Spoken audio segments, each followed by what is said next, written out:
भारतीय संविधान की विशेषताएं। आज हम इस पे चर्चा करेंगे विशेषताएं। देखिए, भारतीय संविधान की विशेषताओं की बात करें। देखिए, भारतीय संविधान केवल संविधान नहीं है। एक बात याद रखिए, जो भारतीय संविधान की अगर हम बात करते हैं तो याद रखिए कि जो भारतीय संविधान है ये संविधान नहीं है, केवल संविधान। भारतीय संविधान जो होता है केवल संविधान नहीं है, संविधान नहीं है। इसका मतलब क्या है कि भारतीय संविधान केवल संविधान नहीं है। तो आपको बता दें, यह देश का संवैधानिक, यह हमारे देश का संवैधानिक प्रशासनिक पद्धति और जो होता है कुछ महत्वपूर्ण पहलुओं में हम इसमें वैज्ञानिक संहिता भी देखते हैं। ठीक है, ये देश की क्या है, यह हमारे देश के, यह हमारे संविधान हमारे देश के केवल संविधान की बात नहीं करता है, केवल संविधान ही नहीं चर्चा करता है, यह हमारे देश के जो होता है संवैधानिक है। क्या है? संवैधानिक है, संवैधानिक है। और क्या है? प्रशासनिक पद्धति है। क्या है? प्रशासनिक पद्धति। हाँ, बोलते रहिए। प्रशासनिक पद्धति और कुछ मामलों पर अर्थात कुछ पहलुओं पर अगर हम देखें, पहलुओं पर, कुछ पहलुओं पर अगर हम देखें, अगर हम कुछ पहलुओं का स्पष्ट करें कि कुछ पहलुओं में जो होता है, कुछ पहलुओं से संबंधित ये वैज्ञानिक संहिता भी है। हमारा संविधान क्या है? कुछ पहलुओं में जो होता है वैज्ञानिक संहिता भी है, वैज्ञानिक संहिता भी है। याद रखिए, कुछ पहलुओं में यह वैज्ञानिक संहिता भी हमारा संविधान है। हमारा संविधान केवल संविधान नहीं है, बल्कि क्या है? एक संवैधानिक निकाय है, बल्कि क्या है? प्रशासनिक पद्धति है। क्या करता है? प्रशासनिक पद्धति, कैसे प्रशासन चलाया जाता है उसकी पद्धति बताता है। अर्थात कुछ पहलुओं में जो होता है ये वैज्ञानिक संहिता भी रखा जाता है। भारतीय संविधान को संविधान कहा जाता है। आप जान गए कि वैज्ञानिक पहलू भी होते हैं, लेकिन एक चीज बता दें कि 42वां संविधान संशोधन आप जानते हैं, 42वां संविधान संशोधन, 42वां संविधान संशोधन 1976 को हम इसको क्या कहते हैं? मिनी कॉन्स्टिट्यूशन कहते हैं। लघु यह संविधान कहा जाता है, मिनी कॉन्स्टिट्यूशन भी कहा जाता है। और लघु संविधान अर्थात लघु संविधान या मिनी कॉन्स्टिट्यूशन कहा जाता है,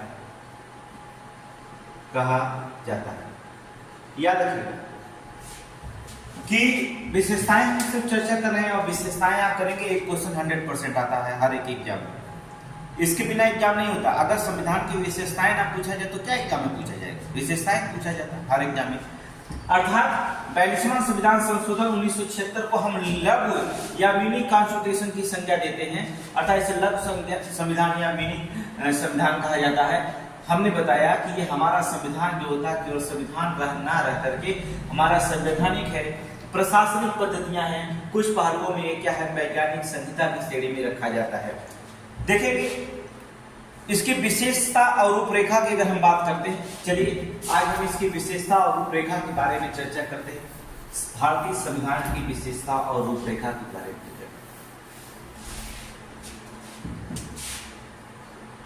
भारतीय संविधान की विशेषता एवं रूपरेखा की बात करें। विशेषता या रूपरेखा एक ही बात करें। देखिए, विशेषता रूपरेखा बहुत बड़ा, लेकिन आपको थोड़ा हल्के में जो होता है, जो क्वेश्चन आपसे एग्जाम में पूछे जाते हैं हम उन्हीं पर जो होता है ज्यादा चर्चा करेंगे, नहीं तो बहुत लंबी कहानी हो जाएगी। आपको पता है बहुत लंबी कहानी। और आप ओनडे क्लास के अभी हम लोग आरओ पीसीएस एग्जाम को कोई मेंस का एग्जाम नहीं देना है कि इतनी बड़ी विशेषता है। पहली विशेषता है कि भारत का संविधान जो होता है लिखित और विशाल संविधान है। पहली विशेषता जो भारत का संविधान है, भारत का जो होता है संविधान लिखित और विशाल संविधान है। विशाल मतलब होता है बड़ा संविधान।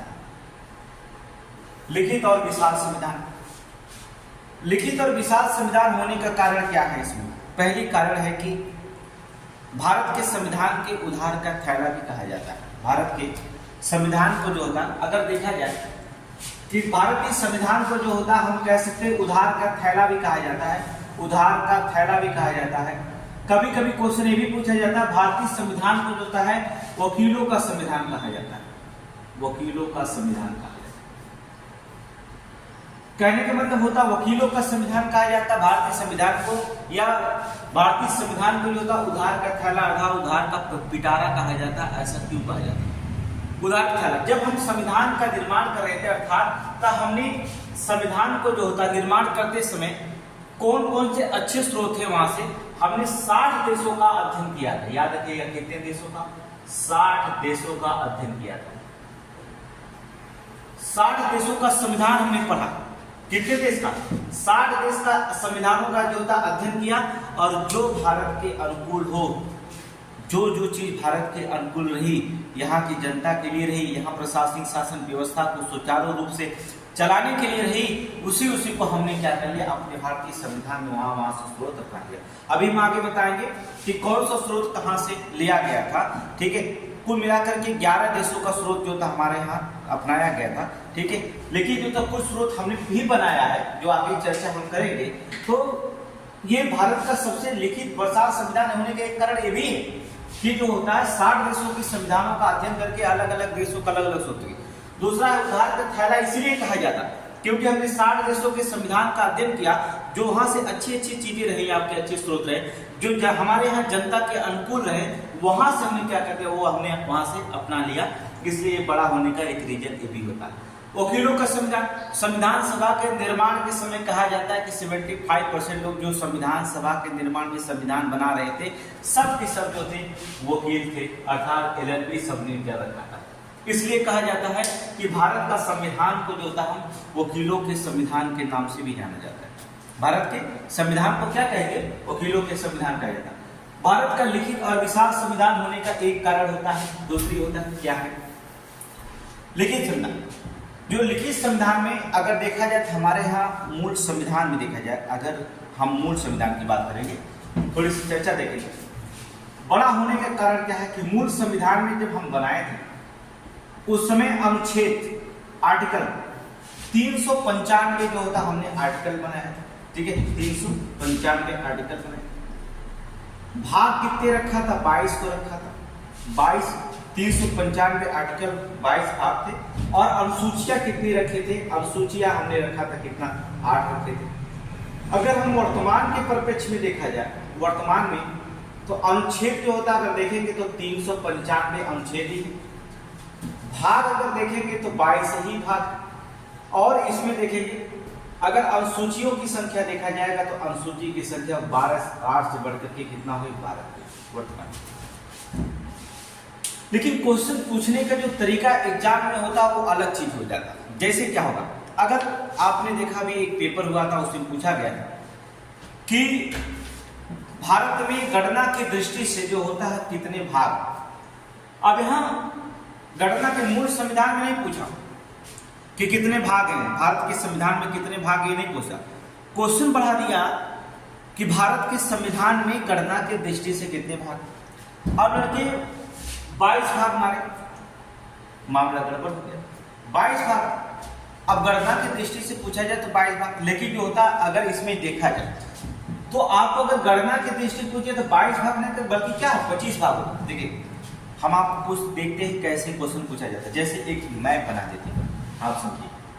हाँ, वर्तमान में यहाँ पर मूल संविधान में प्रस्तावना नहीं था, लेकिन वर्तमान में एक क्या है? एक प्रस्तावना भी है। याद रखिएगा, एक प्रस्तावना भी है, एक प्रस्तावना भी है। ठीक है, तो यहाँ पर देखेंगे मूल संविधान में प्रस्तावना की बात नहीं कहेगी, लेकिन जो होता है वर्तमान में एक प्रस्तावना भी हमारे पास है। ठीक है, चलिए आपको एक ढांचा बना देते हैं, जैसे वहां पर आप समझ जाएंगे कि लिखित संविधान बड़ा होने का रीजन क्या होता है। देखिए जैसे क्वेश्चन पूछा जाता है, मान लीजिए हमने विषय वस्तु लिखा, क्वेश्चन एक मैप छोटा सा बनाएंगे, इसके बाद आप समझ जाएंगे। ठीक है, चलिए आप भी बना लीजिए। मूल संविधान, मूल संविधान वर्तमान गणना की दृष्टि से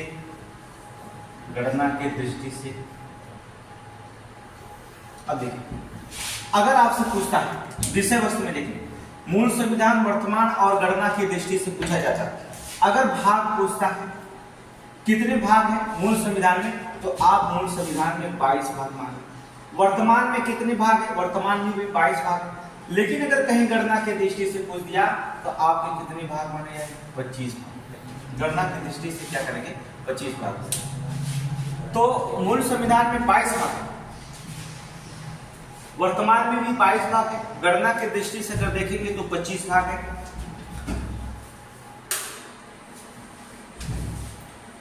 अनुच्छेद की बात करते हैं, आर्टिकल। चलिए अनुसूचियां की बात करें। ये तो भाग हो गए अनुसूचियां। मूल संविधान में 8 अनुसूचियां थी, अभी हमने बताया कि जो मूल संविधान था उसमें 8 अनुसूचियां।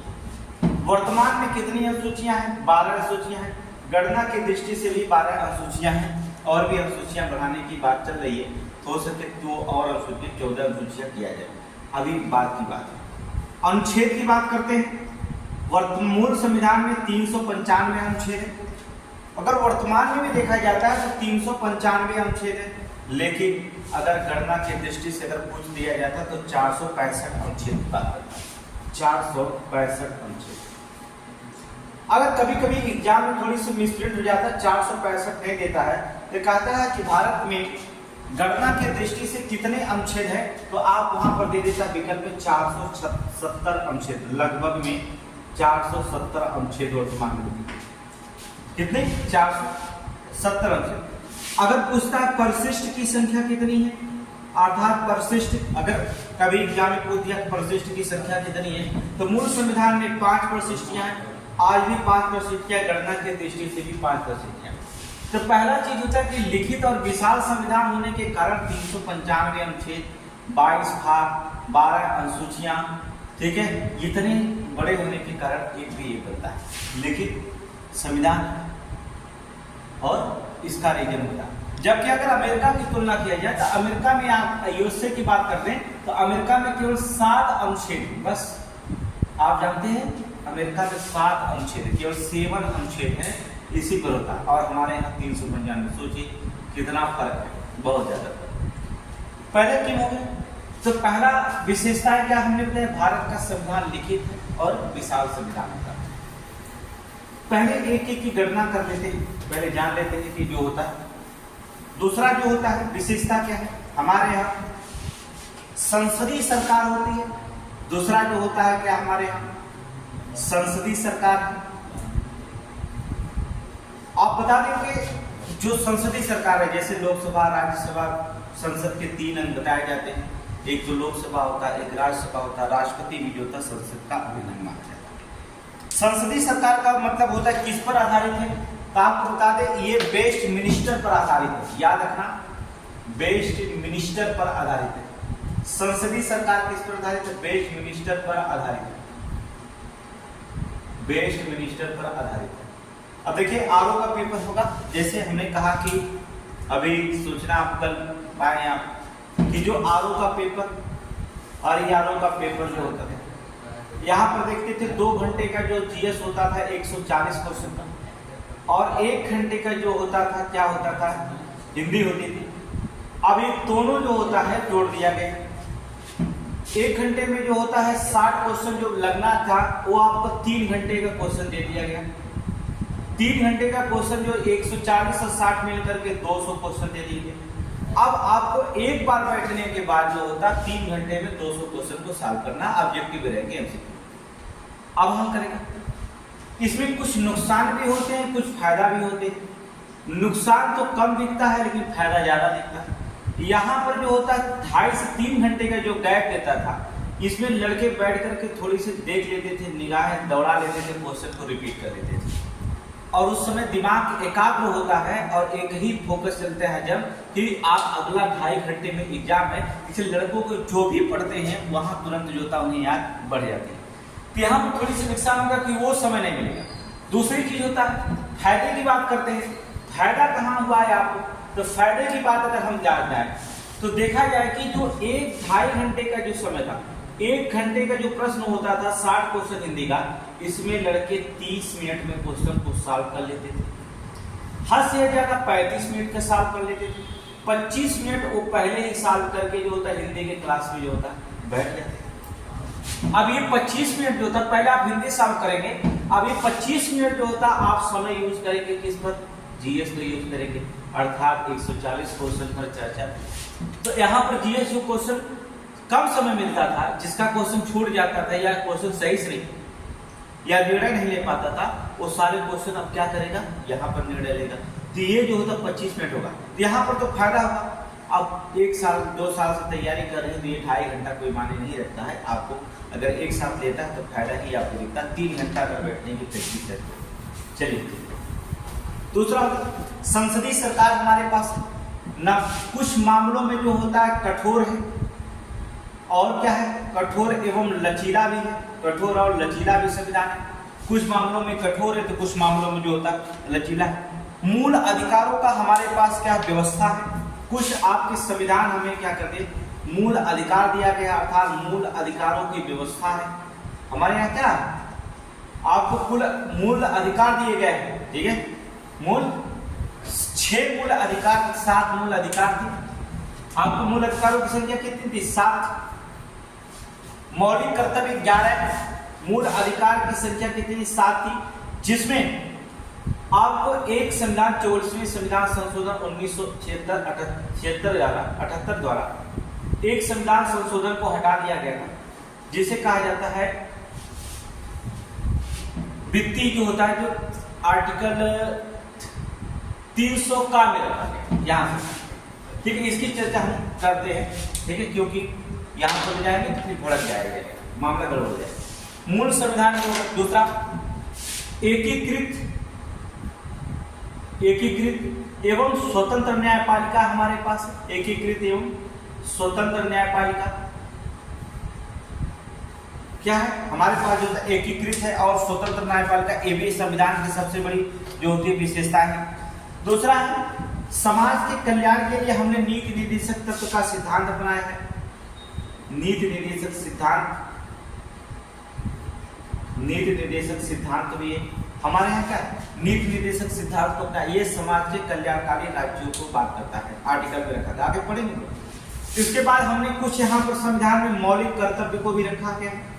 क्या रखा गया? मौलिक कर्तव्य को रखा। मौलिक कर्तव्य ये संविधान की सारी विशेषताएं अगर पढ़ेंगे हम लोग, ठीक है? और दूसरी चीज होता है हम धर्मनिरपेक्ष राज्य। भारत का संविधान क्या कहता है? धर्मनिरपेक्ष राज्य। धर्मनिरपेक्ष राज्य की बात करता है, अर्थात हम धर्मनिरपेक्ष राज्य अर्थात धर्मनिरपेक्षता की बात करते हैं। संघ और राज्यों के मध्य शक्तियों का स्पष्ट विभाजन है, ये भी जान रखना। दूसरी विशेषता है कि हमारे यहाँ संघ एवं राज्यों के बीच जो होता है, राज्यों के बीच अस्पष्ट शक्तियों का विभाजन है। शक्तियों का विभाजन अस्पष्ट या अस्पष्ट शक्तियों का विभाजन है। अस्पष्ट शक्तियों का विभाजन, ठीक है? जिससे संघ और राज्य में टकराव ना हो सके। ये सरकार की विशेषताएं बहुत है। अगर हम विशेषताएं पढ़ते हैं कि संविधान की मूल विशेषताएं क्या क्या होती है, जो किसी भी देश में नहीं। एक विशेषता हमारे पास ऐसी है जो विश्व के किसी भी देश में नहीं। वो कौन सी विशेषता ऐसी है? भारतीय संविधान में पहले तो विशेषता प्रश्नकाल की, जो 12 से 1 के बीच में होता, प्रश्नकाल का शुरू होता, वो किसी भी देश के संविधान में नहीं है। प्रश्नकाल की व्यवस्था पहली विशेषता।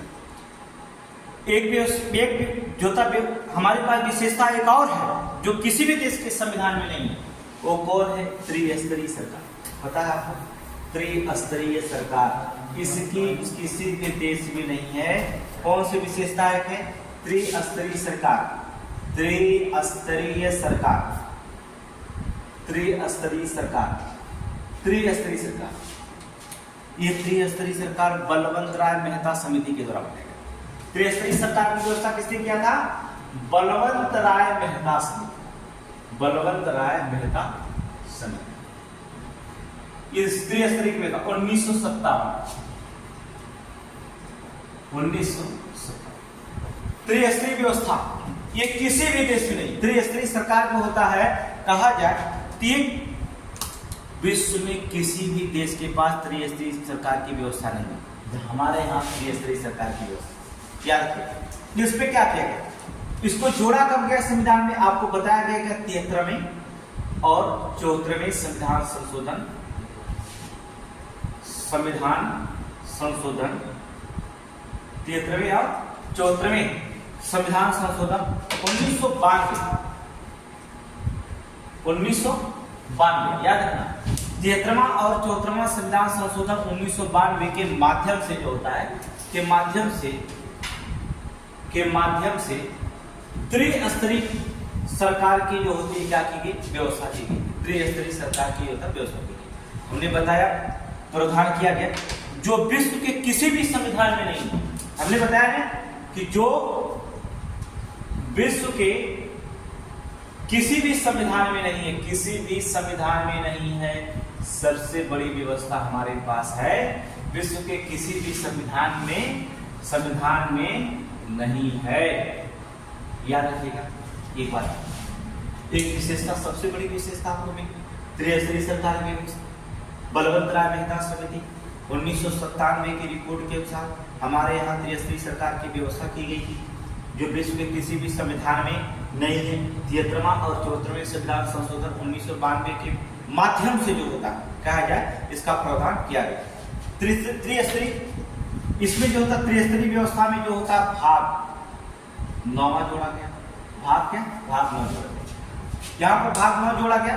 और जो होता है अनुसूची, अगर बात करता है कि अनुसूचियां कौन सी जोड़ी गई, इतने 11वीं अनुसूची जोड़ी गई। अनुसूची कौन सी जोड़ी, 11वीं। त्रिस्तरीय व्यवस्था किसको बात करता है, किसको मान्यता देता है, ये भी एग्जाम्पल इंपॉर्टेंट है कि त्रिस्तरीय व्यवस्था किसको मानता है। भाग 9 11 अनुसूची में किसकी मान्यता देता है, तो पंचायत। किसको, पंचायत की मान्यता, पंचायतों को मान्यता देता है। ये भाग याद, मान्यता अगर कभी पूछ देता है किसको मान्यता देता है, अर्थात पंचायतों को क्या करता है, मान्यता देता है। त्रिस्तरीय व्यवस्था पंचायतों को क्या करता है, मान्यता देता है। 73वां संविधान संशोधन 1992, 74वां 1992, अर्थात भाग 9 जोड़ा गया, अनुसूची 11 जोड़ी गई और पंचायतों को जो है मान्यता देता। लेकिन ये 73वां है तो 74वां भी तो देता होगा। आप पढ़े होंगे, बहुत पुराना क्वेश्चन हो गया, बहुत एग्जाम में पूछा गया। 74वां संविधान संशोधन में भाग क्या जोड़ा गया, भाग 9 का जोड़ा गया। अनुसूची कौन सी जोड़ी गई, अनुसूची ब्राह्मणी जोड़ी गई, अनुसूची ब्राह्मणी जोड़ी गई। अर्थात मान्यता किसको देता है, नगर पालिका, नगर पालिकाओं की मान्यता, नगर पालिकाओं की मान्यता। ये जो होता है 73वां संविधान संशोधन के द्वारा किसको देता है, नगर पालिकाओं को जो होता है मान्यता देगी। ब्राह्मणी अनुसूची में, किसमें, ब्राह्मणी। तो आप समझ गए कि विश्व के किसी भी संविधान में त्रिस्तरीय सरकार की व्यवस्था नहीं, जो हमारे यहाँ व्यवस्था है। दूसरी चीज हम और भी इसकी विशेषताएं क्या, हम इसकी विशेषताओं की बात कर रहे हैं। अभी स्रोत तो बताएंगे कहाँ से लिया गया, लेकिन अभी विशेषता की बात करेंगे क्योंकि ये सारे क्वेश्चन आपसे पूछे जाते हैं। अगर क्वेश्चन पूछे जो जाते हैं वही एग्जाम में आप रखिए, किसी भी एग्जाम में। सार्वभौमिक वयस्क मताधिकार हमारे पास एक विशेषता और है, सार्वभौमिक वयस्क मताधिकार। सार्वभौमिक वयस्क मताधिकार, सार्वभौमिक वयस्क मताधिकार, ये भी विशेषता। सार्वभौमिक वयस्क मताधिकार दिया गया, अर्थात मत देने का अधिकार है। हमारे यहाँ मत देने का सबसे बड़ा अधिकार, किसी भी चीज में मत पड़ता है, पंचायत का चुनाव जनता। और हमने आपको बताया कि लोकतंत्र की सबसे सुंदर परिभाषा होगी, लोकतंत्र का सबसे सुंदर उदाहरण होगा भारत है। ये हमने बताया कि लोकतंत्र वही होता है जहां जनता के द्वारा शासन चलाया जाए, जनता के द्वारा बनाया जाए और जनता के ही द्वारा क्या क्या चलाया जाए। जब किसी देश का जो होता है जनता शासन करती, जनता का शासन होता है और जनता ही कानून बनाती है और जनता के द्वारा ही जो होता है चलाया भी जाता है, तो ही समझ लीजिए सबसे सुंदर लोकतंत्र की एक परिभाषा होती है। हमारे में यहाँ सार्वभौमिक वयस्क मताधिकार होता है। ये मताधिकार की बात क्वेश्चन आपसे पूछता है कब, 61वें संविधान संशोधन, 61वें संविधान संशोधन अधिनियम, 61वें संवैधानिक, याद रखना 61वां संवैधानिक संशोधन हुआ था। संशोधन कब हुआ था? 61वां संवैधानिक संशोधन कब हुआ था? 1988, याद रखिए 61वां संवैधानिक संशोधन 1988 में जो होता है, 88 के द्वारा जो होता है हमने क्या कर दिया, 88 के द्वारा जो होता है हमने क्या कर दिया, जो मतदान की आयु, अर्थात कि पहले जो था मतदान वही करता था जो मतदान की उम्र थी, मतदान की उम्र जो थी 21 वर्ष थी। देखिए मतदान की उम्र कितनी थी? 21 वर्ष थी। जो 21 वर्ष से घटाकर हमने क्या कर दिया, कितना कर दिया? 18 वर्ष कर दिया। 18 वर्ष कर दिया कि भैया अगर आप 18 साल हैं, तो आप देश के शासन में निर्णय लेने लायक हो चुके। तो हमने क्या कर दिया कि मतदान की जो होती है, क्या कर दिया, 61वें संवैधानिक संशोधन 1988 के द्वारा हमने क्या कर दिया, मतदान की उम्र को जो होता है 21 वर्ष से घटा करके हमने क्या कर दिया, 18 वर्ष कर दिया कि भाई अगर आप 18 साल के हैं तो निर्णय लेने के लायक हैं, अर्थात मतदान देंगे। ठीक है, ये 21 बोलता, अब तो लड़के 16 साल के भी कुछ निर्णय ले सकते, लेकिन ठीक है 18 साल अभी सही चल रहा। एक सुंदर ये भी बना सार्वभौमिक मत का त्रिस्तरीय व्यवस्था, ये भी जो होता है। दूसरी चीज होती है, नेक्स्ट जो होता है विशेषताएं इसकी रखी गई हैं। आपको कुछ ही मुख्य विशेषताएं बताएंगे, सभी तो नहीं बताएंगे क्योंकि लंबा समय हो जाएगा। मौलिक कर्तव्य, अगला विशेषताएं हमारे पास है मौलिक कर्तव्य। मौलिक कर्तव्य क्या? देखिए भारतीय संविधान की जो होता है मौलिक कर्तव्य किसकी अनुशंसा पे रखा गया? पहला प्रश्न तो ये बना जाता है कि भारतीय संविधान में मौलिक कर्तव्य रखा गया है। पहले तो ये जानिए कि भारतीय संविधान में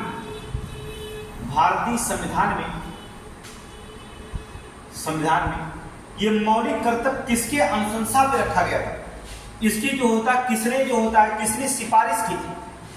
किसके सिफारिश पर यह रखा गया था? याद रखिएगा स्वर्ण सिंह समिति, याद रखिएगा स्वर्ण सिंह समिति, नाम याद रखिएगा स्वर्ण सिंह समिति, अर्थात स्वर्ण सिंह समिति की सिफारिश पर।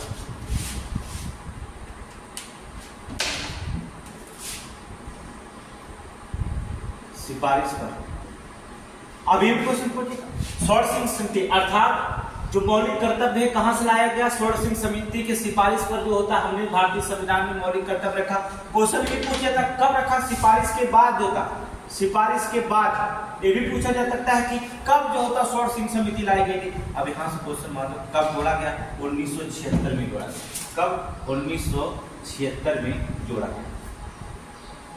1976 में जोड़ा गया। ऐसे नहीं कहा जाता मिनी कॉन्स्टिट्यूशन, बहुत सारे 1976 में आपको मिलेंगे आगे। ठीक है, इसका एक व्याख्या भी मिनी कॉन्स्टिट्यूशन का आपको पढ़ा देंगे आगे। समय मिलेगा तो इसमें पढ़ा देंगे, नहीं समय मिलेगा तो फिर कोई दिक्कतें नहीं।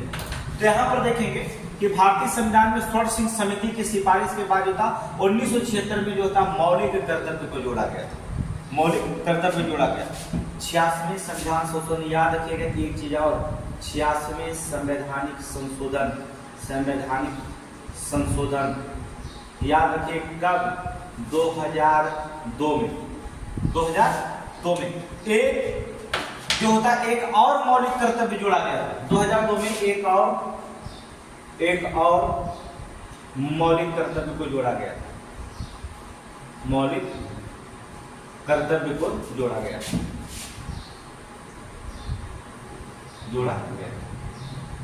याद रखिए 1986 संवैधानिक संशोधन 2002 में एक और मौलिक कर्तव्य को जोड़ा गया था, जिसे आप कहते हैं शिक्षा का अधिकार। क्या कहते हैं? एजुकेशन, राइट ऑफ एजुकेशन, शिक्षा का अधिकार।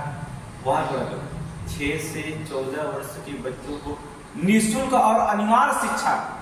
याद रखिएगा क्या? निःशुल्क और अनिवार्य शिक्षा की बात कही गई थी। 86वें संविधान संशोधन 2002 के द्वारा जो होता है यहाँ पर रखा गया कि कौन सा? अर्थात निःशुल्क, शब्द याद रखिएगा, निःशुल्क के साथ साथ हमने क्या जोड़ दिया? अनिवार्य। याद रखिएगा अनिवार्य। ठीक है, right of education, right of education. ठीक है, निःशुल्क और अनिवार्य शिक्षा जोड़ी गई थी। अनिवार्य शब्द क्या गया, अनिवार्य, इसमें भाग आगे बताएंगे। 2010 में 9 में लागू हुआ था, 8 भाग लागू हुए थे। कौन सा भाग किसमें होगा, कौन से किसमें होगा, जब हम आपका संविधान मौलिक कर्तव्य पढ़ाएंगे तब वहाँ पर हम इसकी चर्चा करेंगे। यहाँ पे आपकी विशेषताएं थोड़ी थोड़ी बताना होगा कि विशेषताएं ऐसा संविधान के हैं, जैसे आप आगे पढ़ें क्वेश्चन जैसे। और एक चीज और रखी गई कि मौलिक कर्तव्य की बात करें, मौलिक कर्तव्य का न्यायपालिका द्वारा लागू नहीं कराया जा सकता। मौलिक कर्तव्य को जो होता है, याद रखिएगा कि न्यायपालिका द्वारा लागू नहीं कराया जा सकता, नहीं कराया जा सकता। यह भी इंपॉर्टेंट क्वेश्चन कि जो मौलिक कर्तव्य होता है, जो आपको कर्तव्य मौलिक कर्तव्य है, इसे न्यायपालिका के द्वारा लागू नहीं कराया जा सकता। अगर हमने कह दिया कि एक एग्जाम्पल ले लेते हैं, हम राष्ट्रगान गाना, हम राष्ट्रगान का आदर करेंगे। अब कहीं पर राष्ट्रगान हो रहा है एग्जाम्पल तौर पे, और राष्ट्रगान हो रहा है तो कुछ लोग जो होते हैं राष्ट्रगान सुन करके जो होता है अपने सर को जो होता है क्या करते हैं, उठा जो होता है सर एकाग्र करके मन जो होता है सर उठा करके राष्ट्रगान को क्या करते जाते हैं, शांत हो जाती है, पूरी शरीर ऐसे शांत हो जाती है जैसे लगता है कि एकदम पत्थर एक पहाड़ की तरह पड़े। अब कुछ लोग जो होता है जब राष्ट्रगान होते हैं तो खाते पीते रहते हैं, अपने कर्तव्य रहते हैं, तो सरकार उस पर जो होता है कोई न्यायपालिका उसको हस्तक्षेप नहीं करती, भाई आपका आदर। लेकिन सभी लोगों को मौलिक कर्तव्य का आदर करना अनिवार्य माना जाता है। तो ये हम कहते हैं कि न्यायपालिका द्वारा लागू इसे नहीं कराया जा सकता है। मौलिक कर्तव्य को जो होता है इसमें न्यायपालिका कोई हस्तक्षेप नहीं कर सकती, अर्थात इस पे जो होता है लागू नहीं करा सकती है। दूसरी चीज, अगली विशेषताएं क्या, ये तो मौलिक कर्तव्य। और जो होता हमारे यहाँ कुछ मामलों में संविधान में स्वतंत्र निकाय भी बनाई गई। स्वतंत्र निकाय अर्थात जो अपने तरह से निर्णय ले सकती है, उस पर कोई हस्तक्षेप नहीं किया जा सकता। जैसे स्वतंत्र निकाय, एक विशेषता हमारे पास और है कि स्वतंत्र निकाय हमारे पास है, इस पर कोई हस्तक्षेप नहीं करेगा। स्वतंत्र निकाय में कौन होगा, जैसे एग्जाम्पल में देखिए, इससे स्वतंत्र निकाय से लोकतांत्रिक प्रणाली बहुत मजबूत होती है। याद रखना, अगर जिस देश के पास स्वतंत्र है, इससे क्या होता है, इससे क्या होता है, लोकतंत्र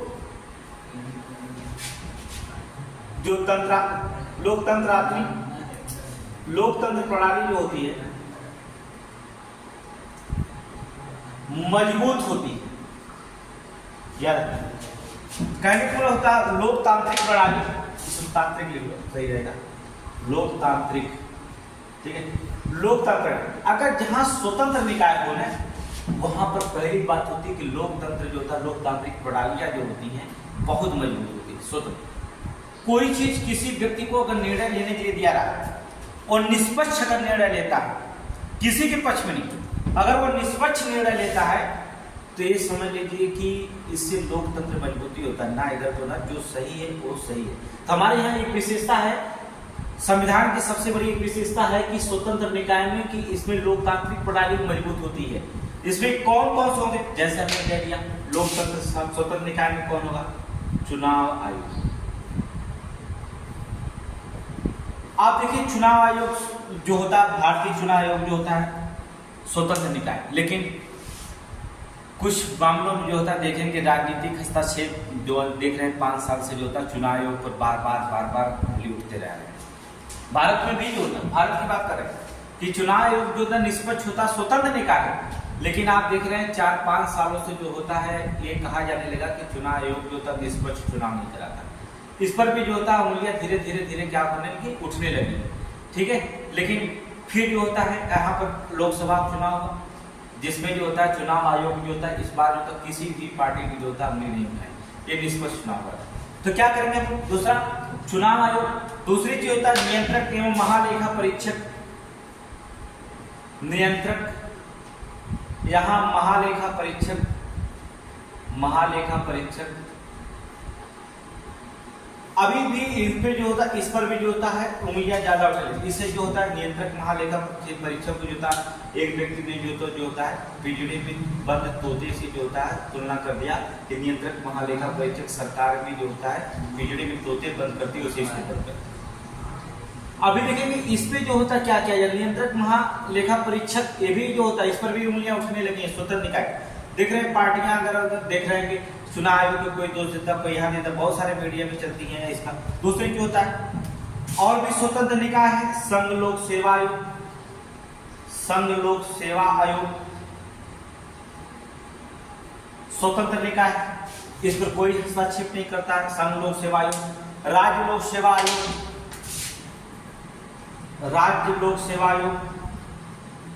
अब थोड़ी सी मामला यहाँ भी गड़बड़ है, मामला गड़बड़ है कि राज्य लोक सेवा आयोग पर बहुत उंगलियां उठ चुकी है। अभी तो देख रहे हैं परीक्षाएं डेट देता है 11 फरवरी की पेपर निरस्त, पता चला पेपर आउट हो गया, कहाँ से लीक होगा, उंगलियां उठती। स्वतंत्र निकाय है फिर भी उंगलियां उठी। फिर आप देखेंगे एपीओ का पेपर हुआ, 50 लोगों को जो था पता चला कॉपी चेंज की गई, 1-2 लोग नहीं 50 लोगों को कॉपी चेंज की, फिर से कॉपी होगी, उसमें जो था बहुत सारे लोग जो था उसमें पास हुए। फिर चला कि 2 लोगों की कॉपी बदली गई थी, इस पर मतलब कि देख रहे हैं कि ये 8-10 सालों से जो होता है राज्य लोक सेवा आयोग पे बार बार उंगलियां उठती चली जा रही है। पीसीएस के पेपर 29 अक्टूबर सरकार कराने के भी अधीन नहीं, ये भी जो होता टालने की फेर में। अब यहाँ पर भी जो होता बार बार जो होता उंगलियां जो थी इसकी उठाई जा रही है। तो यहाँ पर राज्य लोक सेवा आयोग की बात करें तो इस पर भी जो तो लेकिन है तो स्वतंत्र निकाय, ठीक है लोकतांत्रिक प्रणाली के बहुत मजबूत प्रणालियां हैं ये सब, ठीक है। अगर ये निष्पक्ष कार्य करती हैं और करती भी हैं, ठीक है। अब कुछ मामले में गलती अगर हो भी जाती है तो कितना कोई देखेगा, ठीक है। तो राज्य लोक सेवा ये स्वतंत्र निकाय एक सुंदर जो होता है हमारे यहाँ। दूसरी चीज, तीसरी जो होता है विशेषता क्या, संसदीय शासन व्यवस्था हमारे पास। अगली विशेषता क्या है, शासन की संसदीय व्यवस्था हमारे पास है, शासन की संसदीय व्यवस्था, संसदीय व्यवस्था हमारे शासन चलाने की, जो भारत में लोकतांत्रिक शासन है इसमें जो होता संसदीय व्यवस्था का उद्देश्य कहने का मतलब होता है, आप पता ब्रिटेन के जो होते हैं, ब्रिटेन में जो होता है वंशानुगत राजा होता है, एक राजा होता है, आप थोड़ी चर्चा कर लेते हैं। ब्रिटेन में वंशानुगत राजा होता है, राजा पता है। हमारे यहाँ कोई ब्रिटेन में वंशानुगत राजा होता है जो राजतंत्र को प्रदर्शित कर, राजा है तो राजतंत्र को प्रदर्शित करता है, अर्थात राजतंत्र को प्रदर्शित करता है, प्रदर्शित करता है। अगर कहीं राजा है तो जाहिर सी बात है कि वो राजतंत्र को क्या कर रहा है, प्रदर्शित करता है। ब्रिटेन के वंशानुगत राजा होता है, इसका मतलब होता है वो राजतंत्र को क्या कर रहा है, प्रदर्शित करता है, सीधे सीधे। अगर राजतंत्र को प्रदर्शित करता है, जबकि भारत में जो होता है निर्वाचित राष्ट्रपति होता है, आपको पता है। जबकि यहाँ तुलना से देखा जाए, जबकि भारत में निर्वाचित होते हैं, कोई निर्वाचित राष्ट्रपति होता है, कोई वंशानुगत नहीं होता, निर्वाचित राष्ट्रपति होता है, ठीक है, निर्वाचित राष्ट्रपति। ब्रिटेन में लोकतंत्र है, ऐसा नहीं करो, लेकिन लोकतंत्र के साथ साथ राजतंत्र भी प्रदर्शित करता है, इसलिए राजतंत्र भी है, लोकतंत्र भी है। लेकिन जबकि भारत में निर्वाचित राष्ट्रपति होता, कोई जो होता है वंशानुगत शासन हमारे नहीं, हमने गणराज्य को अपनाया। क्या अपनाया है, गणराज्य को अपनाया। भारत एक क्या रिपब्लिक कंट्री था, गणराज्य। हमारे यहाँ तो राष्ट्रपति वंशानुगत तो नहीं होते, ये क्या कहे जाते हैं, निर्वाचित होते हैं, ठीक है। अगर थोड़ी सी तुलना अगर हम कर देते, देखिए जैसे ब्रिटेन, अगर यहाँ पर देखें ब्रिटेन, भारत, जो ब्रिटेन का संविधान है, सही सीधी देखिए ब्रिटेन जो था एकात्मक शासन अपनाता है, एकात्मक शासन प्रणाली, जबकि भारत में जो होता है अधिकांशतः जो होता है संघीय प्रणालियों को अपनाया जाता है। एकात्मक नहीं बल्कि अधिकांश, एकात्मक है लेकिन हम लोग अधिकांशतः जो होते हैं कौन से, संघीय प्रणाली अपनाते हैं। याद रखना, अधिकांश क्या होता है, संघीय प्रणाली। ब्रिटेन एकात्मक है लेकिन हमारे यहाँ अधिकांशतः संघीय प्रणाली। ब्रिटेन का जो संविधान होता है वो अलिखित, ब्रिटेन का संविधान लिखा नहीं गया, जबकि अगर भारत में देखा जाए तो भारत का संविधान जो होता है लिखित संविधान। याद तुलना करने के लिए देता आपको, आप देंगे समीक्षा आरोप यूपीटीपीएससी या आपके जो होता है लेखपाल की परीक्षा में पूछा गया था, तो सारे एग्जाम में वहाँ पूछा गया था कि एकदम। और आप देखेंगे यूपीएसआई का अगर देते होंगे तो यूपीएसआई में क्वेश्चन पूछा गया था, यूपीएसआई में तुलना दिया गया था, पूछा गया था जो लड़के पढ़े वो तो ले अच्छे नंबर से 2 लोग सेलेक्ट हुए, जो नहीं पढ़े उनके 2 से। पढ़ाने का टीचर सब पढ़ाता है, आगे उनकी बढ़ती है। देखिए क्या है, ब्रिटेन का संविधान तो क्या अलिखित है, लेकिन ये लिखित है संविधान। यहाँ पर जो होता है ब्रिटेन का संविधान में एक चीज होता है कि संसदीय प्रणाली अपनाई गई, और संसदीय प्रणाली अपनाई गई इसलिए हमने भी जो होता है ब्रिटेन से ले लिया क्या, संसदीय प्रणाली। ब्रिटेन से क्या कर लिया, संसदीय प्रणाली। लेकिन याद रखिए हमारे यहाँ संसदीय प्रणाली,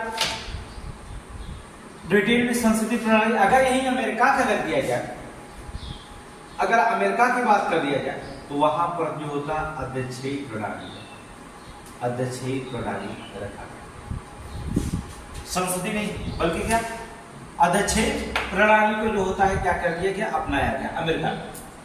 तो यहाँ पर शासन, संसदीय शासन की व्यवस्थाएं हमारे यहाँ कुछ आप जान गए कि कैसे रखा जाता है। अगली विशेषताएं हमारी क्या, इस सभी को जो होता है बाद में पढ़ेंगे ना, एक तो विशेषताएं बता रहे हैं आपको कौन कौन सी विशेषताएं कहाँ से ली गई, इसके बाद सारे तो डीपली पढ़ना ही पढ़ना, ऐसा तो है नहीं कि इसको छोड़ दिया जाएगा यही पढ़ा करके। जो विशेषताएं, ये तो संविधान को आपकी झलक दिखा रहे हैं हमारे पास विशेषताएं, और उन्हीं झलक को दिखा रहे हैं आपको, उन्हीं को बता रहे हैं जो आपसे एग्जाम में बार बार क्वेश्चन पूछा गया वो है इसको। दूसरी होता एक चीज हमने और भी अच्छा रूपरेखा निश्चित है, धर्मनिरपेक्ष राज्य, धर्मनिरपेक्ष राज्य एक सुंदर विशेषता हमारे पास और भी है, धर्मनिरपेक्ष राज्य। देखिए भारत धर्मनिरपेक्ष राज्य है, भारत जो होता है धार्मिक मामलों में तटस्थ, इसका मतलब तटस्थ ही अपनाता है। जो भारत है वो धार्मिक मामलों में, धार्मिक मामलों में तटस्थ नीति अपनाता है, तटस्थ नीति अपनाता है। याद, वो किसी भी धर्म को बढ़ावा नहीं देता, अर्थात भारत जो होता है धार्मिक मामलों में तटस्थ नीति अपनाता है, किसी भी धर्म के मामले में हस्तक्षेप नहीं करता। मौलिक अधिकार पढ़ेंगे तो उसमें भी 25 से 28 तक हमने कल के वीडियो आप देखे होंगे, कल का क्लास में जो होता हमने पढ़ाया था, कल के क्लास देखिए आपको क्लास पूरा देखना होगा तब आपको समझ में आएगा। हमने ये चौथे दिन क्लास आपका चला 4 डे का, हमने कहा कि क्लास को पूरा देखेंगे और नोट्स बनाएंगे तो पूरी तरह से समझ में आएगा। देखिए नए चैनल है, हमने आपको पहले बता दिया कि भाई देखिए नए चैनल पे थोड़ी सी सपोर्टेड चाहिएगा बच्चों को, और सपोर्ट में आप करेंगे क्या, घर से तो भेजेंगे खाना पीना नहीं, सपोर्ट घर पे ही एक बटन दिखती है जो रेड कलर की होती है, जो सब्सक्राइब करने वाली होती है, वो सपोर्ट हो गया। दूसरी चीज होती है एक बटन होती है जो लाइक लिखा रहता है, उस पर लाइक कर देते, यही सपोर्ट हो गई। तीसरी चीज ये 2 करने के बाद अगर कोई भी क्वेश्चन में अगर आपको प्रॉब्लम होती है या जो था और भी विस्तृत पढ़ना चाहते हैं तो एक नीचे भी दिया रहता है जिसका नाम कमेंट होता है। अब इस कमेंट में जो होता है आप बताइए कि क्या चीज और चाहिए और मिल जाएगा, जितना विस्तृत मैटर समझे। तो यहाँ पर जो होता है ये 3 चीजें आपके पास सुविधाएं होती है, ये 2 सुविधाएं तो आप क्या करेंगे, टीचर को प्रोत्साहन करेंगे। एक सुविधा और भी आपको देता है यूट्यूब, जो आपको बताता है कि भैया जो प्रॉब्लम है अपने टीचर से, तो आप क्या करें, कह सकते इसी बटन पे आपको क्या करना, इसने तीनों भरता चेक करके, ठीक है, तो जिससे जो होता आगे बढ़ते जाए। और भी बच्चे जो होते हैं कुछ लोगों के साथ अगर कमेंट करते हैं, जैसे लाइव क्लास कभी चलता है और क्वेश्चन टेस्ट होता है, तो वो क्या करते हैं अपने दोस्तों के पास जो होता है उसको लाने के लिए क्या करते हैं, एक बटन और दिया जाता है जिसे शेयर करते हैं, वो शेयर करके उनके साथ जो होता पढ़ते हैं, उनकी भलाई चाहते हैं भैया हम पढ़ रहे हैं तो आप भी पढ़िए नोट्स बनाइए, तो आप क्या करेंगे एक बटन और दिया जाएगा शेयर कर। चलिए आगे देखते हैं। धर्मनिरपेक्ष राज्य जैसे धर्म, हमने क्या किया धर्मनिरपेक्ष राज्य, पता आपको हमने पढ़ाया था कि 42वां संविधान संशोधन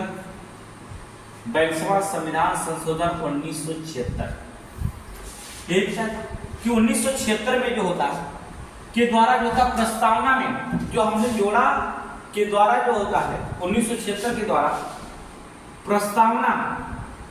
प्रस्तावना में धर्मनिरपेक्ष कहने का मतलब होता है धर्मनिरपेक्ष के स्थान पर हमने एक नया शब्द जोड़ दिया। प्रस्तावना में धर्मनिरपेक्ष के स्थान पर हमने क्या कर दिया, धर्मनिरपेक्ष के स्थान पर हमने अपनी प्रस्तावना में क्या जोड़ दिया, अर्थात पंथ निरपेक्ष जोड़ दिया। एक नया शब्द जोड़ा जिसे कहा जाता है पंथ निरपेक्ष। धर्मनिरपेक्ष नहीं, क्या कहा हमने, पंथ निरपेक्ष। याद रखिएगा, हमने धर्मनिरपेक्ष के स्थान पर 42वां संविधान संशोधन 1976 के द्वारा क्वेश्चन बार बार पूछा जाता है, आपको पता है धर्मनिरपेक्ष तो जोड़ा गया, लेकिन वहां पर 42वां संविधान संशोधन के द्वारा हमने प्रस्तावना में धर्मनिरपेक्ष के स्थान पर जो होता है हमने क्या शब्द जोड़ दिया, धर्मनिरपेक्ष की जगह हमने कह दिया पंथ निरपेक्ष। आप क्या कह दिया, पंथ निरपेक्ष शब्द जो होता है जोड़ा गया। अब पंथ निरपेक्ष का अर्थ क्या होता है ये भी जानना जरूरी है। यह पंथ निरपेक्ष, धर्मनिरपेक्ष तो आप कह रहे हैं कि तटस्थ, जिसका कोई धर्म नहीं है वही क्या, मतलब आप कोई भी धर्म की नहीं है, आकर धर्मनिरपेक्ष राज कहलाएगा, जो किसी धर्म को अनुसरण नहीं करता, जो इसका जो मन तय करे। अर्थात संविधान के पंथ निरपेक्ष का मतलब होता है, पंथ मतलब होता है, किसी पंथ का मतलब होता है पंथ मतलब जाति, क्या करेंगे, पंथ का मतलब होता है पंथ, जाति या संप्रदाय, जाति या, इसका अर्थ क्या होता है, जो पंथ निरपेक्ष होता है जाति या संप्रदाय के आधार पर किसी के साथ भेदभाव नहीं करेगा। पंथ या जाति या संप्रदाय के आधार पर किसी के साथ भेदभाव नहीं करेगा,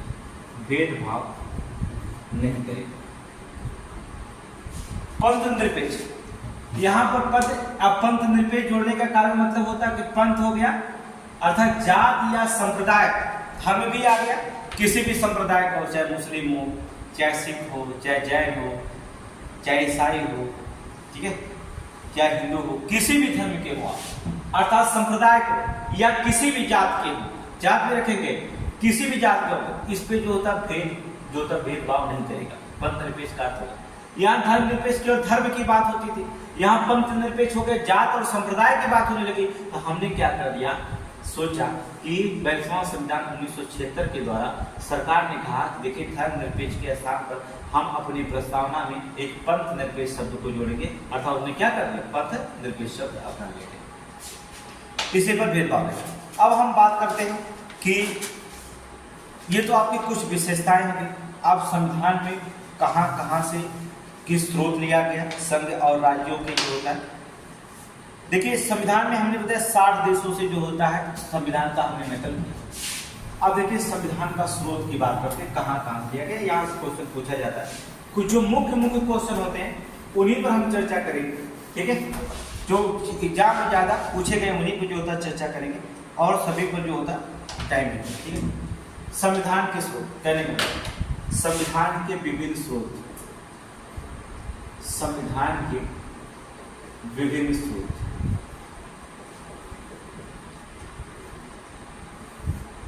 अब हमने आपको बताया कि जब संविधान का निर्माण हो रहा था तो 60 देशों का हमने अध्ययन किया, 60 देशों का जो होता है 60 देशों का हमने क्या कर दिया, समान अध्ययन किया। याद रखिए, 1-2 देश नहीं, 10-20 नहीं, 20-25 नहीं, 30-40 नहीं, पूरे 60 देशों का हमने जो होता है कॉन्स्टिट्यूशन पढ़ा। 60 देशों को जो होता है कॉन्स्टिट्यूशन पढ़ा, तब जाकर के हमने अपने संविधान को क्या कर दिया, निर्माण किया। इसका मतलब होता है कि भारत का संविधान इस 60 देशों के अध्ययन करने के बाद इसलिए जो था सबसे लोकतंत्र का सबसे अच्छा संविधान माना जाता है। लोकतंत्र प्रणाली पूरे विश्व में सबसे अच्छी प्रणाली है, ऐसा माना जाता है कि अमेरिका की सबसे अच्छी, उसके बाद पूरे विश्व में होता सबसे बड़ा लोकतंत्र देश है तो भारत है। अमेरिका के बाद अगर देखा जाए तो लोकतंत्र की सबसे बड़ा देश पर भारत। यहाँ पर देख रहे हैं सभी लोगों की आजादी, इससे बड़ा लोकतंत्र आपको क्या चाहिए। यहाँ पर देखेंगे पहला जो होता है संविधान का स्रोत भारत शासन अधिनियम 1935 की बात करेंगे। भारत शासन अधिनियम 1935, भारत शासन अधिनियम 1935 से क्या क्या लिया गया है, यह भी इंपॉर्टेंट है कि भारत शासन अधिनियम 1935, ये बार बार क्वेश्चन पूछा जाता है कि भारत शासन अधिनियम 1935 से क्या लिया। पहला लिया गया संघीय तंत्र लिया गया, यहां से संघीय तंत्र लिया गया, ठीक है। संघीय तंत्र क्या लिया, 1935 से लिया गया। राज्यपाल का कार्यालय लिया गया है, राज्यपाल का कार्यालय, ठीक है, राज्यपाल का जो होता है कार्यालय लिया गया। न्यायपालिका,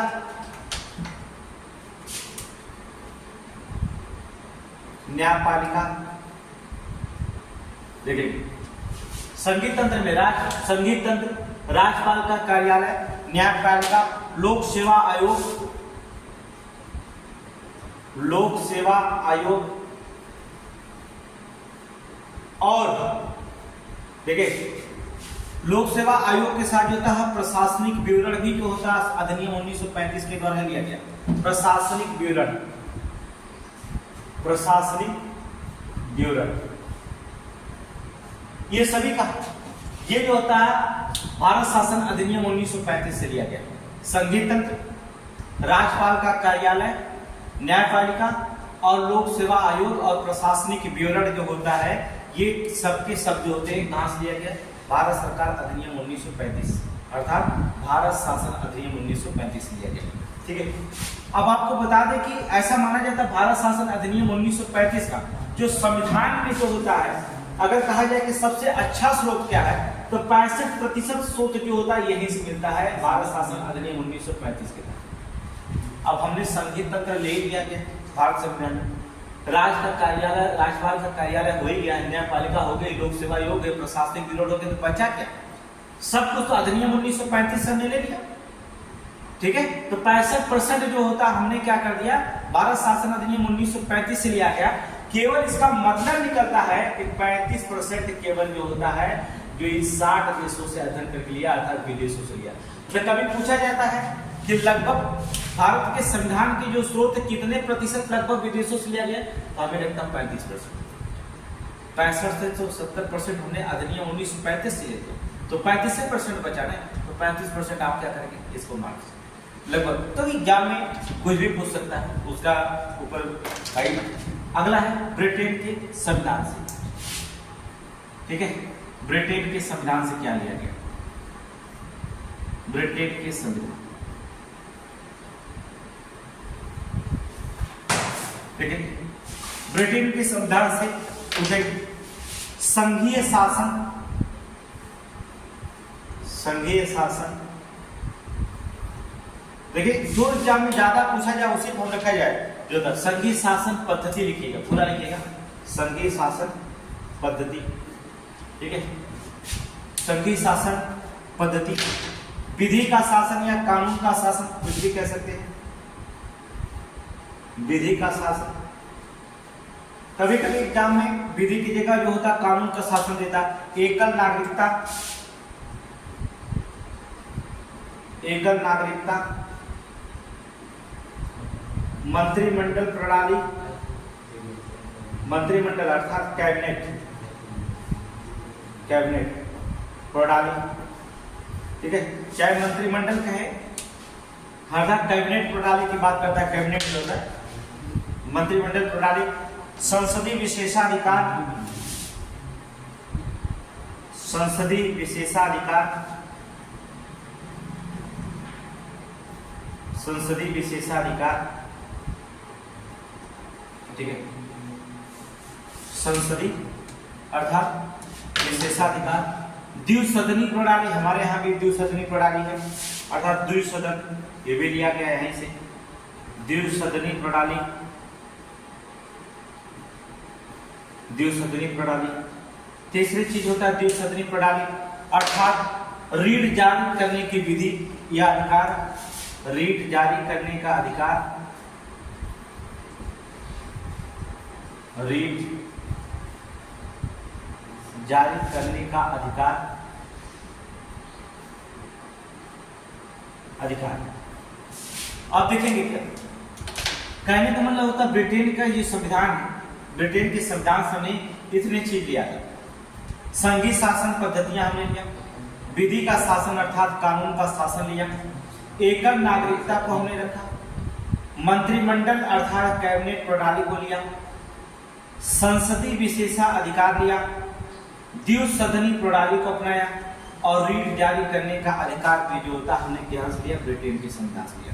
आपको याद रखिए ये स्रोत है और ये आपको याद करना होगा, कोई भी एग्जाम अगर देते हैं तो यहाँ से जो होता है क्वेश्चन आपसे पूछा जाता है कि कहाँ से क्या लिया गया, इसलिए जो होता है बहुत जरूरी है कि इसको नोट्स बनाते रहे और आप इसे पढ़ते रहे। अगले देखेंगे नेक्स्ट जो होता है कहाँ से लिया गया, यहाँ पर देखिए अधिनियम 1935 ब्रिटेन, और अगला है संयुक्त राज्य अमेरिका।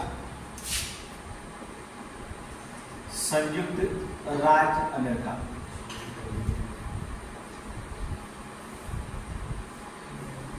संयुक्त राज्य अमेरिका। यहां देखेंगे कि संयुक्त राज्य अमेरिका से हमने क्या लिया।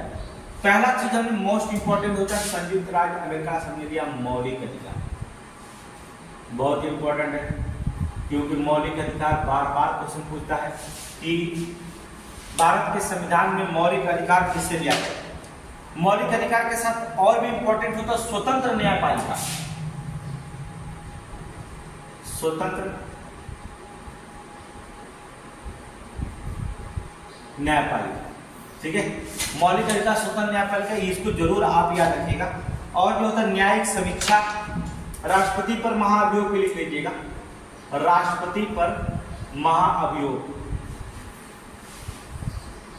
महाअभियोग, ठीक है। राष्ट्रपति पर जो होता है महाअभियोग आप पढ़ेंगे आर्टिकल 61 अनुच्छेद 61 में महाअभियोग की प्रक्रिया दी गई है। आगे पढ़ाएंगे जब राष्ट्रपति तो बताएंगे आर्टिकल 61 में महाअभियोग की प्रक्रिया, ठीक है।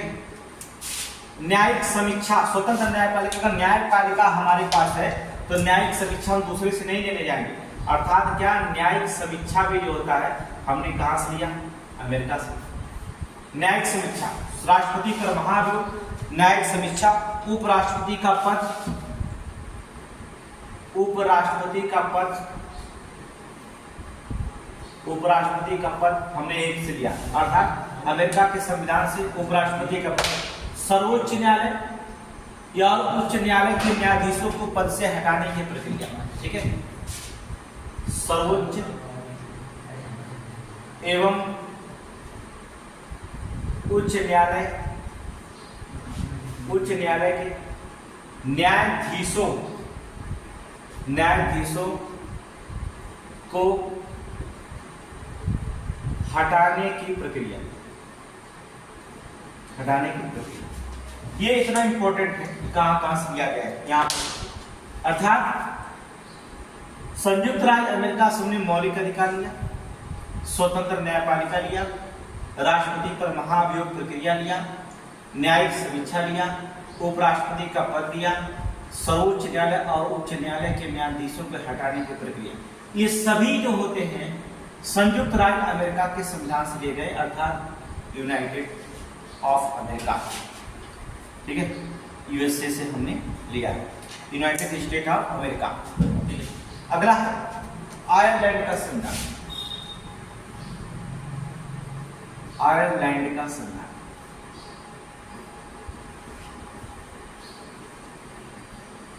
देखिए आयरलैंड के संविधान में सिर्फ एक चीज बहुत बार पूछा जाता है कि क्या आयरलैंड का संविधान क्या है, राज्य का नीति निर्देशक तत्व, नीति निर्देशक तत्व,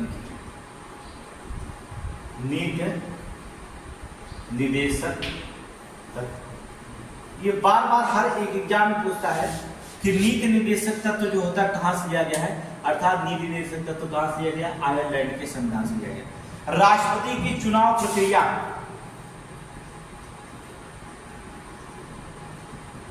राष्ट्रपति की चुनाव प्रक्रिया, राष्ट्रपति का जो होता है चुनाव प्रक्रिया, ये कहां से लिया गया, आयरलैंड के संविधान से लिया गया। अर्थात राष्ट्रपति का चुनाव प्रक्रिया। राज्यसभा में सांसदों के जो राज्यसभा में सदस्यों का नामांकन, राज्यसभा में सदस्यों का नामांकन, ये भी जो होता है कहां से लिया गया, अर्थात राज्यसभा में सदस्यों का नामांकन भी जो होता है किसे लिया गया, आयरलैंड के संविधान से लिया गया। आयरलैंड का संविधान से लिया गया राज्यसभा में सदस्यों का नामांकन आयरलैंड के संविधान। कहने का मतलब होता है, देखिए ये संयुक्त राज्य अमेरिका, आयरलैंड के संविधान से हमने क्या लिया, नीति निर्देशक तत्व लिया, राष्ट्रपति की चुनाव प्रक्रिया लिया, राज्यसभा में सदस्यों का नामांकन लिया। ये इंपॉर्टेंट लगता है कि हमने यहाँ से यहाँ तक लिया गया। और जो होता है जो इंपॉर्टेंट है उसी को जो होता है आप लिखेंगे, ज्यादा पढ़ने की जरूरत नहीं है कि एग्जाम हम पास करें। ठीक है। जब आपको लिखने की बारी आएगी, कभी मेंस के एग्जाम देंगे, तब वहाँ पर थोड़ी सी और भी व्याख्या करना पड़ेगा। लेकिन उसके लिए तो आगे हम पढ़ेंगे कि प्रक्रिया क्या है, चुनाव प्रक्रिया, महाभियोग प्रक्रिया, जब हम संविधान पढ़ेंगे तब आगे। अब हम दक्षिणी अफ्रीका का संविधान देखते हैं। दक्षिणी अफ्रीका का संविधान, दक्षिण अफ्रीका, दक्षिणी अफ्रीका के संविधान से हम जाएंगे। दक्षिणी अफ्रीका के संविधान से हमने जान के आपको क्या लिया, संविधान संशोधन प्रक्रिया अनुच्छेद 368 के तहत हमने रखा है संविधान संशोधन प्रक्रिया। आप पढ़ेंगे जब आर्टिकल 368, तब हम आपको बताएंगे संविधान संशोधन की प्रक्रिया। अब इतना ही जानिए कि संविधान संशोधन की जो प्रक्रिया है वो किस देश से लिया गया है, किस संविधान से लिया गया, बस इतना ही जानिए कि संविधान संशोधन की प्रक्रिया दक्षिणी अफ्रीका से। आर्टिकल 368 जब हम वहां पढ़ाएंगे तब हम बताएंगे। राज्यसभा में सदस्यों के चुनाव की प्रक्रिया, राज्यसभा में सदस्यों के चुनाव की प्रक्रिया, ये भी क्या है, राज्यसभा में सदस्यों की जो होता है चुनाव की प्रक्रिया जो होती है, ये भी क्या है, अर्थात दक्षिणी अफ्रीका के संविधान से ही लिया गया है। ठीक है, राज्यसभा में सदस्यों के चुनाव की प्रक्रिया जो भी रखा गया। ठीक है, अब इसमें और भी जो इंपॉर्टेंट नहीं रखा जाता है, अगला हम देख लेते हैं ऑस्ट्रेलिया का संविधान। ऑस्ट्रेलिया के संविधान से क्या लिया गया, ऑस्ट्रेलिया के संविधान, ऑस्ट्रेलिया के संविधान से, ऑस्ट्रेलिया के संविधान से सबसे ज्यादा अगर क्वेश्चन अगर पूछता है तो सबसे ज्यादा क्वेश्चन पूछता है, एक शब्द होता है जिसका नाम होता है प्रस्तावना, और हमने अच्छा से पढ़ाया है प्रस्तावना। आप जाके पढ़िएगा, बहुत इंपॉर्टेंट है प्रस्तावना। ठीक है, उद्देशिका प्रस्तावना बहुत इंपॉर्टेंट है। सेकेंड क्लास में जो होता हमने उसी पर चर्चा किया था, प्रस्तावना, वहां से क्वेश्चन बार बार पूछा जाता है। तथा प्रस्तावना, समवर्ती सूचियां, प्रस्तावना और समवर्ती सूची, समवर्ती सूची अर्थात समवर्ती सूची वे सूचियां होती है जिनमें केंद्र और राज्य दोनों कानून बनाते हैं, जिसमें केंद्र और राज्य दोनों कानून का अधिकार होता है, कानून बनाने का अधिकार होता है, उसे हम समवर्ती सूची कहते हैं। परंतु कभी कभी विवादास्पद भी माना जाता है कि केंद्र का कानून राज्य के कानून में अगर उल्लंघन हो गया तो केंद्र का कानून लागू हो जाता है और राज्य का कानून निरस्त हो जाता है। यहाँ पर कमजोर भी है कुछ मामले में, लेकिन समवर्ती में केंद्र और राज्य दोनों, यहाँ पर जो था केंद्र सबसे ज्यादा कानून बनाया जाता है। ठीक है, दूसरा आ जाता है अच्छा केंद्र और राज्य के बीच संबंध, केंद्र व राज्य के बीच संबंध, केंद्र और राज्य के बीच संबंध तथा, देखिए उसके साथ भी रखा गया। ठीक है, केंद्र और राज्य के बीच के संबंध तो रखा गया है, और उनके बीच जो होता शक्तियों का विभाजन भी किया गया है। याद रखना, शक्तियों का विभाजन, शक्तियों का विभाजन, केंद्र और राज्य के बीच के संबंध और शक्तियों का विभाजन जो होता है, ये भी ऑस्ट्रेलिया के संविधान से लिया। शक्तियों का विभाजन हो जाएगा तो केंद्र और राज्य में टकराव नहीं होंगे। ठीक है, अगर शक्तियों का जो होता विभाजन अगर हो जाता है तो केंद्र और राज्य के बीच जो होता संबंध में अर्थात टकराव नहीं होगा, इसलिए पहले ही जो होता है शक्तियों का विभाजन कर दिया गया। इसके ऑस्ट्रेलिया के संविधान से लिया गया। ठीक है, अगला क्या है, संसद के दोनों सदनों का संयुक्त बैठक की प्रक्रिया। ये चीज संसद के दोनों सदनों की संयुक्त बैठक, संयुक्त बैठक, संसद के दोनों सदनों की संयुक्त बैठक की प्रक्रिया। ये कहां से लिया गया, संयुक्त बैठक की प्रक्रिया, ये भी कहां से लिया गया, ऑस्ट्रेलिया के संविधान से। ये इतना तो बहुत पूछे जाता है ना, और भी, लेकिन इतना तो आपको दिमाग में ही रहना चाहिए कि बार बार क्वेश्चन पूछे जाते हैं, आपको गलत नहीं होना चाहिए। अर्थात संसद के दोनों सदनों की संयुक्त बैठक की प्रक्रिया ऑस्ट्रेलिया से, प्रस्तावना ऑस्ट्रेलिया से, समवर्ती सूची ऑस्ट्रेलिया से, केंद्र राज्य के बीच संबंध ऑस्ट्रेलिया से, केंद्र राज्य के बीच के शक्तियों का विभाजन भी किससे, ऑस्ट्रेलिया से लिया गया। अगला देश बचता है कनाडा का संविधान। कनाडा का संविधान।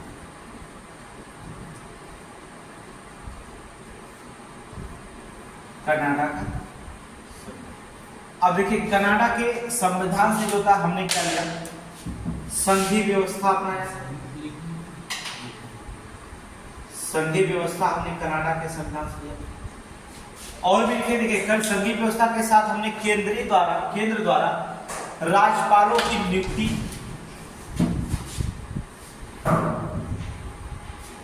केंद्र द्वारा राज्यपालों की नियुक्ति,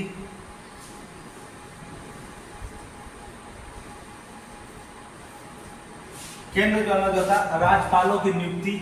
और भी देखेंगे कनाडा के संविधान अर्थात संघीय व्यवस्था के द्वारा राज्यपाल अर्थात केंद्र द्वारा जो होता है, अर्थात केंद्र द्वारा राज्यपालों की जो होती है नियुक्ति की प्रक्रिया भी जो होती है कहां से ली गई है, अर्थात कनाडा के संविधान से जो होता लिया गया। और भी रखेंगे, ठीक है। उच्चतम न्यायालय अर्थात उच्चतम न्यायालय का परामर्शी न्याय, उच्चतम न्यायालय का परामर्शी, जैसे कभी कभी जो होता है परामर्शी न्याय निर्णय जो होता है अवशिष्ट शक्तियां केंद्र में निहित होती है। न्याय निर्णय जो होता है, परामर्श होता है, पूरा लिख लीजिए, न्याय निर्णय अवशिष्ट शक्तियां,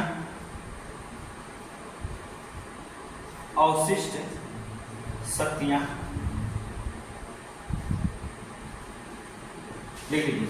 उच्चतम न्यायालय के परामर्श न्याय निर्णय अवशिष्ट जो होता शक्तियां केंद्र में निहित होती है, केंद्र में निहित होती है। तो ये इतना इंपॉर्टेंट नहीं है, ये हमें पूछा गया कभी एग्जाम में, लेकिन फिलहाल बता दे रहे हैं आपको, ठीक है।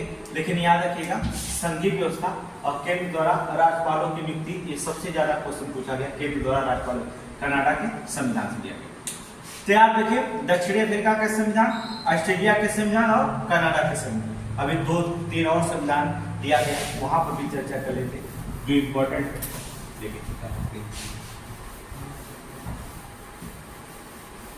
अगला देश का नाम बताइए जिसको भी बताना है, जापान का संविधान। जापान के संविधान से हमने क्या लिया, अगला देश जो होता है जापान का संविधान। जापान के संविधान की हम चर्चा करते हैं। देखिए जापान से विधि द्वारा स्थापित प्रक्रिया, पहला यहां जो होता है जापान के संविधान विधि द्वारा स्थापित प्रक्रिया, विधि के द्वारा जो होता है स्थापित प्रक्रिया, ये जब जापान के संविधान से लिखा है। और अनुच्छेदों का प्रावधान, और अनुच्छेदों का प्रावधान, ये भी क्या है, अर्थात विधि द्वारा स्थापित प्रक्रिया, विधि अर्थात कानून के द्वारा जो प्रक्रिया स्थापित है, और अनुच्छेदों का प्रावधान, ये दोनों के दोनों जो थे जापान के संविधान से मोस्ट इंपोर्टेंट। अनुच्छेद का प्रावधान क्या है, 465 अनुच्छेद का प्रावधान कहां से आया भैया भारत में, जापान से। कहां से है, जापान से। इतने आर्टिकल हमारे पास है, कहां से आए हैं, जापान के अनुच्छेदों का, अर्थात अनुच्छेदों का प्रावधान, विधि द्वारा स्थापित प्रक्रिया, कानून के द्वारा प्रक्रिया स्थापित करना कहां से आया, जापान से आया। और भी हमें लिखेंगे अर्थात सोवियत संघ के संविधान से हमने क्या लिया, सोवियत संघ अर्थात यूएसएसआर, सोवियत संघ के संविधान से हमने क्या लिया। वर्तमान में कौन है, रूस। पहले क्या था यूएसएसआर, अब कौन हो गया, रसिया। क्या हो गया, रसिया। यूएसएसआर अर्थात अब कौन हो गया, रसिया। पहले सोवियत संघ थे, अब क्या है, रसिया। विभाजन होने के बाद क्या बन गया, रसिया। आज भी जो होता रसिया सबसे बड़ा देश, ठीक है। तो हमने सोवियत संघ के संविधान से अर्थात रूस के संविधान से हमने क्या लिया, पहला लिया हमने मूल कर्तव्य, मूल कर्तव्य, तथा अभी आगे हमने प्रस्तावना लिखा था, लेकिन प्रस्तावना में न्याय जो होता हमने लिखा, प्रस्तावना में न्याय, मूल कर्तव्य, प्रस्तावना में न्याय, और न्याय हमने बताया था कि 3 प्रकार के प्रस्तावना में न्याय बताया गया। हमने बताया था, जाकर पढ़िए कि न्याय कितने संविधान प्रस्तावना में कितने न्याय की चर्चा की गई, सामाजिक, आर्थिक और राजनीतिक बताया था ना। वहां पर हमने बताया था कि न्याय कितने प्रस्तावना में कितने न्याय की बात की गई, 3 न्याय की, सामाजिक, आर्थिक और राजनीतिक न्याय की जो होता चर्चा की गई, सामाजिक, आर्थिक और राजनीतिक न्याय। वहां पर आप पढ़ेंगे मूल कर्तव्य प्रशासनिक प्रस्तावना, ये कहां से लिया गया, रसिया के, अर्थात न्याय प्रस्तावना में न्याय की बात की गई, सामाजिक, आर्थिक और राजनीतिक, ये 3 प्रकार के न्याय की चर्चा की गई प्रस्तावना में। जाकर वहां पर आप पढ़ेंगे तो कहां से लिया गया है, सोवियत संघ अर्थात रूस से लिया गया है। वर्तमान में कौन, रूस लिया गया। अगला देश होता है फ्रांस का संविधान। फ्रांस का संविधान, फ्रांस के संविधान से हमने क्या पढ़ा, देखिए अगला है फ्रांस का संविधान। पहला गणतंत्रात्मक, गणतंत्रात्मक फ्रांस के संविधान से लिया गया, अर्थात गणतंत्रात्मक, रिपब्लिक अर्थात फ्रांस के संविधान से। और जो होता है प्रस्तावना में स्वतंत्रता, गणतंत्रात्मक और प्रस्तावना में स्वतंत्रता, प्रस्तावना में स्वतंत्रता कहां से लिया गया है, अर्थात फ्रांस के संविधान। गणतंत्रात्मक और प्रस्तावना में स्वतंत्रता ये दोनों कहां से लिया गया, फ्रांस के संविधान से। और भी लिया गया है, हमने बताया था समता, बंधुता और आदर्श, ठीक है, समता और बंधुता के आदर्श, समता बंधुता के आदर्श, आदर्श ये कहां से लिया गया, संविधान। हमने बताया कि स्वतंत्रता, समता और बंधुता ये तीनों जो होते हैं फ्रांस की क्रांति से अभिप्रेरित 1789 में जो क्रांति हुई थी वहां से ये सत्य तीनों भारत में प्रेरित। 3 प्रकार के हमने याद रखिएगा, समता, बंधुता और स्वतंत्रता। ये तीनों जो होता है कहां से लिया गया, फ्रांस की क्रांति हुई थी वहां से 1789 में। जाकर के आप सेकेंड क्लास का वीडियो देखिएगा, वहां पर हमने पढ़ाया, वहां पर देख लीजिएगा, वहां से हमने क्या किया, इसको उठाया था, वहां से भारत के संविधान में उठाया। लास्ट में जाता है जर्मनी का संविधान, जर्मनी का संविधान।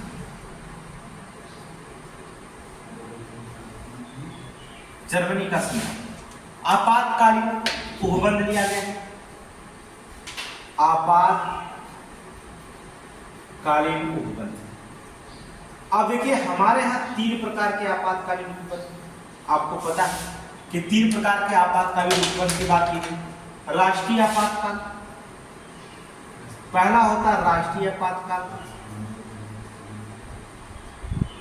जो 352 आर्टिकल 352 के तहत राष्ट्रपति। दूसरा जो होता है राष्ट्रपति शासन, दूसरा जो होता है राष्ट्रपति शासन। राष्ट्रपति शासन जो होता है 356 जो होता है, राष्ट्रपति शासन 356 और 365 भी लगाया जाता, आंतरिक मामला हो जाता राष्ट्रपति शासन।